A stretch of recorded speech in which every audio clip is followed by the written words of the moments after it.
Hello बच्चों, चलिए प्रश्न पढ़ते हैं। एक प्रगामी तरंग का समीकरण y बराबर 0.2 कोस पाई ब्रैकेट 0.04 t धन 0.02 x ऋण 1/6 है। यहाँ दूरी को सेंटीमीटर में तथा समय को सेकंड में मापा गया है।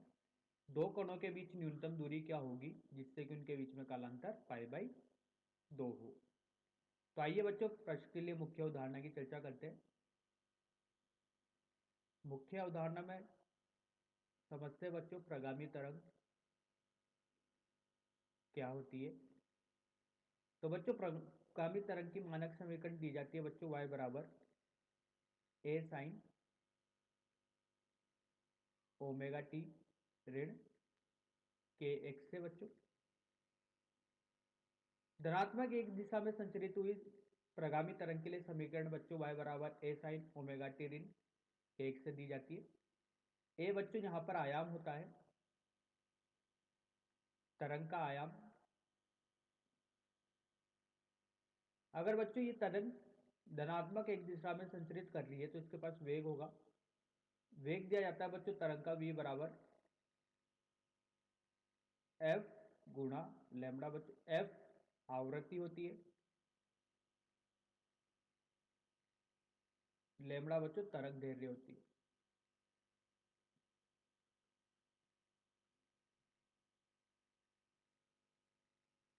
तो देखिए बच्चों,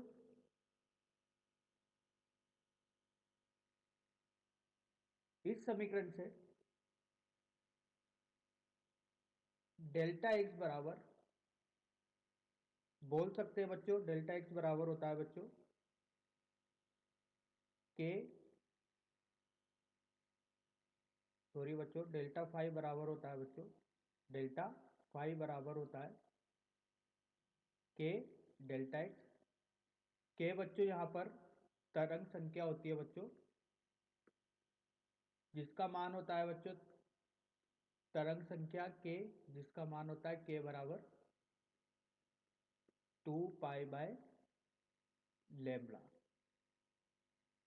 तो देखिए बच्चों, यहां से कालांतर और पातांतर के बीच का संबंध होता है बच्चों ये 2 पाई/लैम्बडा डेल्टा एक्स। डेल्टा फाइव बच्चों कालांतर है, डेल्टा एक्स पातांतर है, इनके बीच का संबंध इस तरीके से दिया जाता है बच्चों।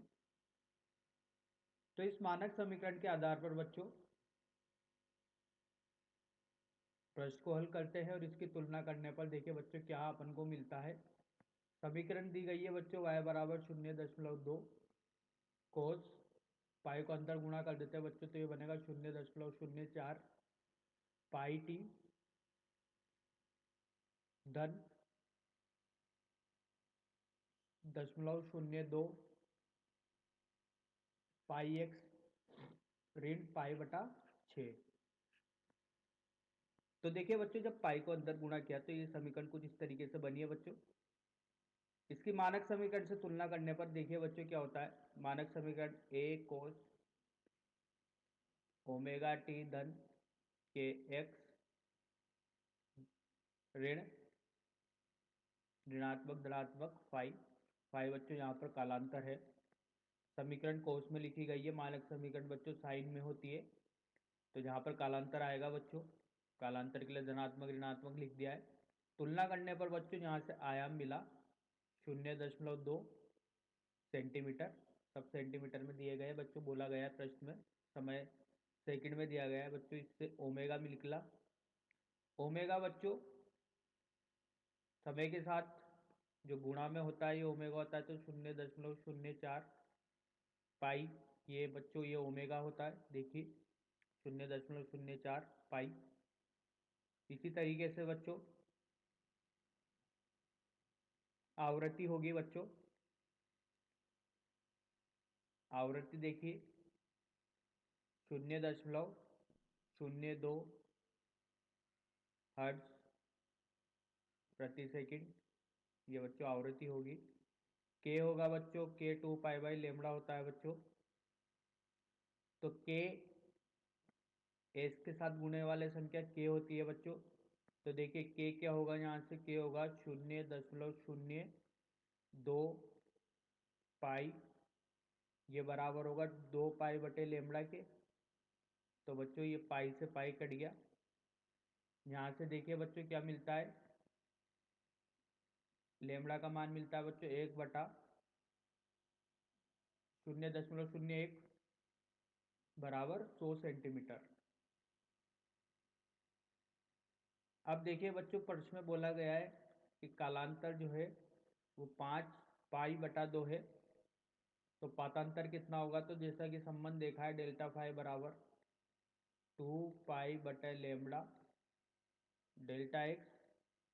तो देखिए बच्चों यहाँ से मान रखने पर डेल्टा एक्स बराबर डेल्टा फाई बटा के ही होता है बच्चों 2 पाई/λ। तो के का मान अपन निकाल चुके हैं। तो डेल्टा फाइव पाई/2 हो जाएगा, के का मान होगा बच्चों 0.02 गुणा पाई। पाई से पाई कट गया बच्चों। यहाँ से हल करने पर देखिए क्या मिलता है, 100/4 सेंटीमीटर में। तो डेल्टा एक्स मिला बच्चों 25 सेंटीमीटर। तो यही प्रश्न पर अपने प्रश्न का हल है बच्चों। देखिए बच्चों बोला गया था दो कणों के बीच की न्यूनतम दूरी, बच्चों दो कणों के बीच की न्यूनतम दूरी होगी जिसे अपन बोलते हैं पातांतर, ही होगा बच्चों 25 सेंटीमीटर। बच्चों मानक समीकरण से तुलना करने पर यहाँ पर आयाम, आवृत्ति, तरंग संख्या, इनके मान ज्ञात किए। फिर बच्चे संबंध जानते हैं कि पातांतर और कालांतर में संबंध ही होता है। इनके मान रखने पर डेल्टा एक्स का मान मिला बच्चों 25 सेंटीमीटर। तो आशा करता हूँ बच्चों आपको यह समझ में आया होगा। धन्यवाद।